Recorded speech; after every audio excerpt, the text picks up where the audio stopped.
Hey everybody, welcome back to Home Built Workshop. Today I'm going to build a cool set of lamps out of a log and some reclaimed copper pipe.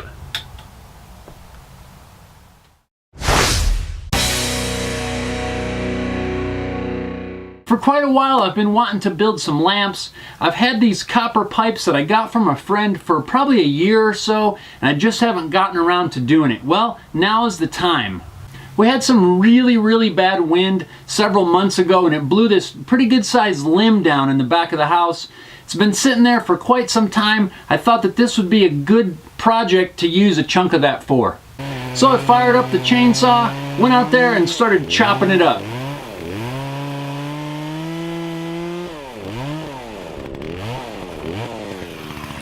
And then I cut it in half lengthwise to get two book-matched halves.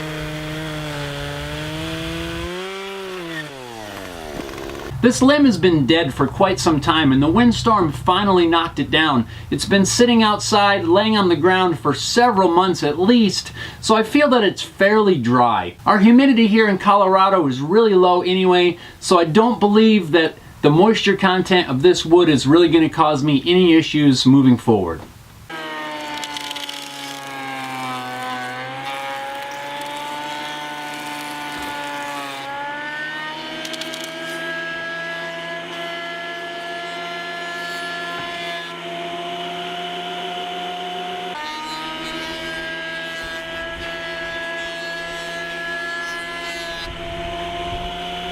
Since planing these little slabs flat, they've had some time to acclimate, and I've got now a couple of little cracks in there. I'm going to address that first. I'm going to use some super glue and drizzle it down in the cracks.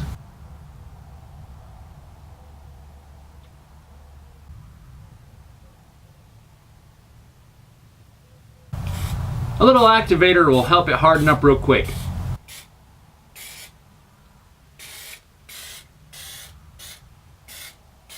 Now I'm going to set the bases aside for a little while. I'm going to work on the rest of the fixture.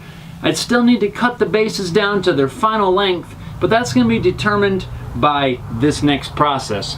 I've got these kind of funky copper fittings. I really don't know where they came from. A friend of mine gave them to me. This part is what I'm going to use for the lamp. This is going to be the fixture that's going to hold the light bulb and everything. This is all soldered together, so first I need to unsolder that. Just going to use a regular propane torch and heat up that solder until it melts away.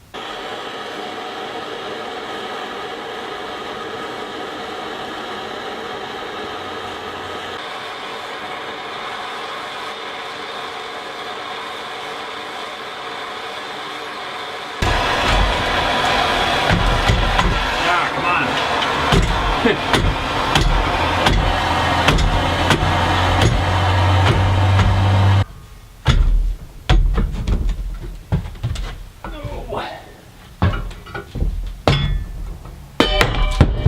Hey! That was ridiculous. And I had to do that twice.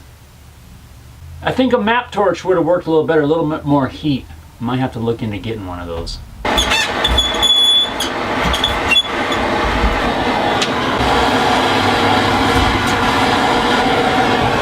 Now I've got most of the pipes unsoldered. I'm going to go ahead and clean all these up with a wire wheel. Originally I was going to leave the patina on there because I really like the look of it, but I did a test on one of the fittings that I'm not going to use, and it just looks cool once you clean it off, and I kind of want to show that off. Just going to use a wire wheel on my grinder and clean everything up.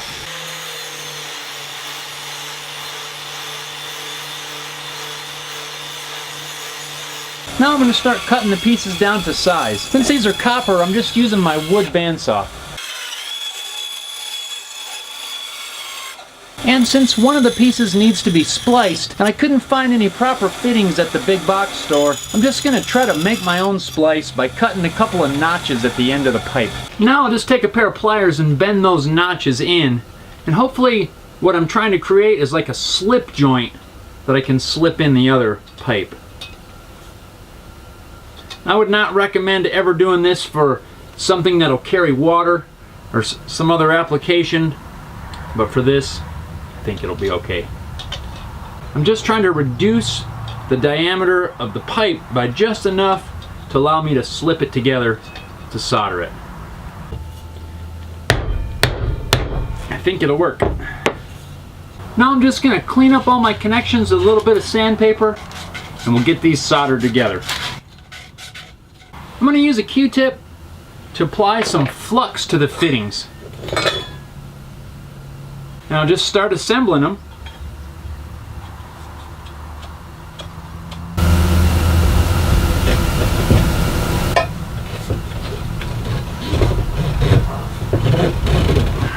I'll start by heating up the joint, and then when it's hot, I'll just melt the solder into the joint.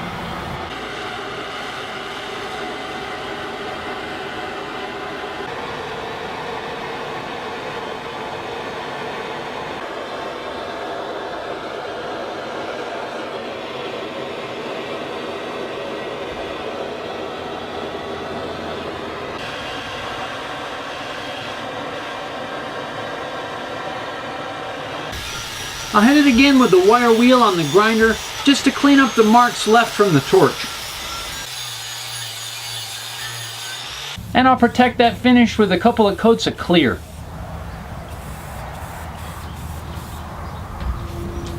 Now that I've got the clear coat applied to the pipe, I'm going to go back to these bases and get those sanded down. Now I'm going to use a center finding ruler to mark out where I want to drill the holes to mount the pipe. I just want it roughly centered on the slab.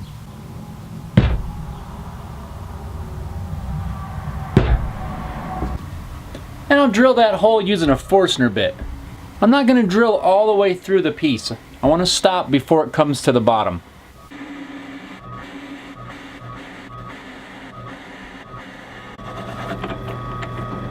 And now that I know where the hole's going to go, I'm going to trim up the front and the back edges on the table saw. This is a little bit tricky using my crosscut sled, but I'm taking my time and it'll work out just fine.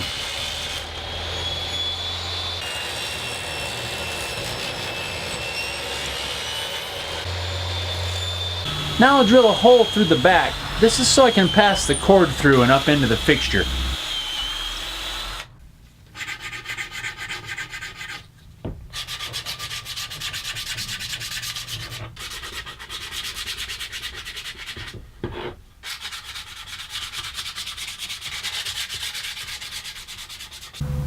Now that the board's all sanded, I'm just going to do a really simple finish of Danish oil.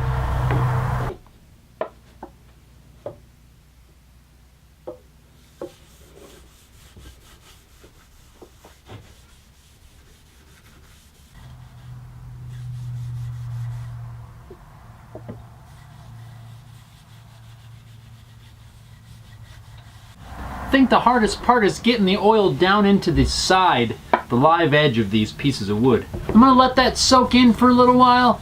Meanwhile, I'm going to finish up the actual electronics. I need to drill a hole in the center of this cap so that the switch can pass through. In order to roughly find the center, I'm going to apply a piece of tape to the top so that I can see my pencil line. And then I'm going to use a compass and just strike several arcs from the edge of the cap. I'm going to start out with a small drill bit, that way I know I can get the hole in the right spot, and then I'll just step it up to a larger bit. So let's put these crazy things together. The sockets that I'm using have the switch right on top, and that's where you connect the wires. So first we need to assemble this and get the wires run.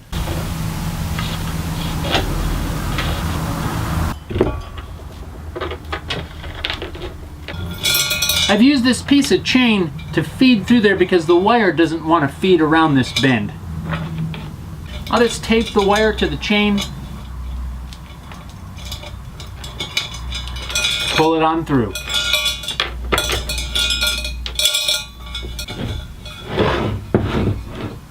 Now I can attach the wires to the socket.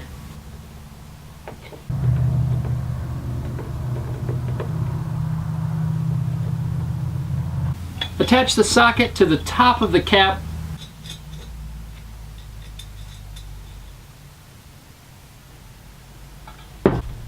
One thing I forgot to do was to cut a notch back here so that the wire can pass out. I'm going to do that with a Dremel tool.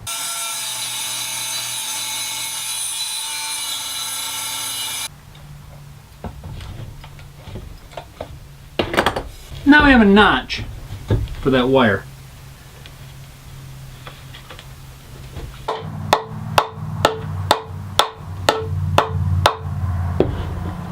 Before I tighten the socket down finally in place, I'm going to install this bulb cage. I think it gives it kind of a cool look. It just screw on with a couple of screws, tightens onto the socket.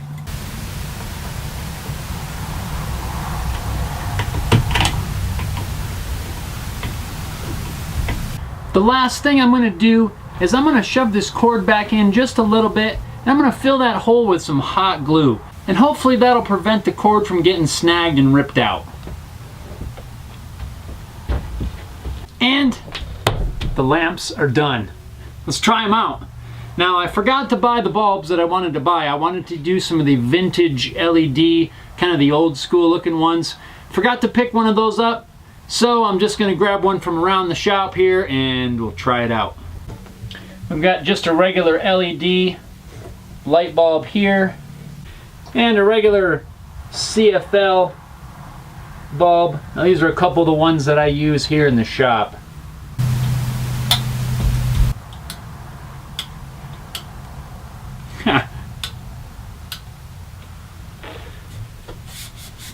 Not getting electrocuted.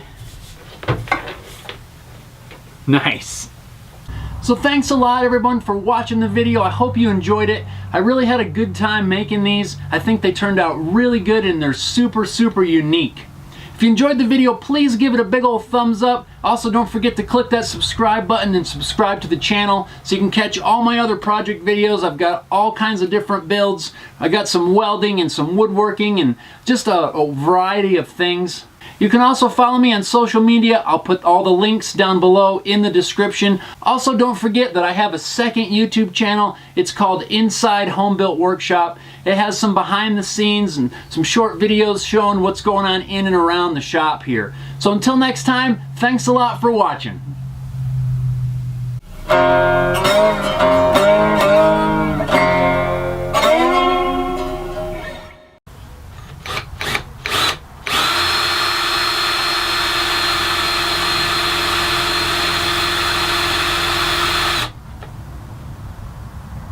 What's wrong with this bit? Trash. As long as I don't change the setting on the compass, my phone will ring and interrupt this shot.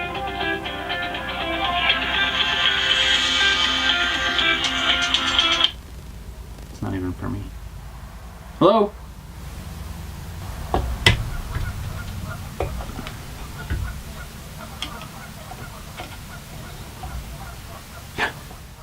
Hear those geese?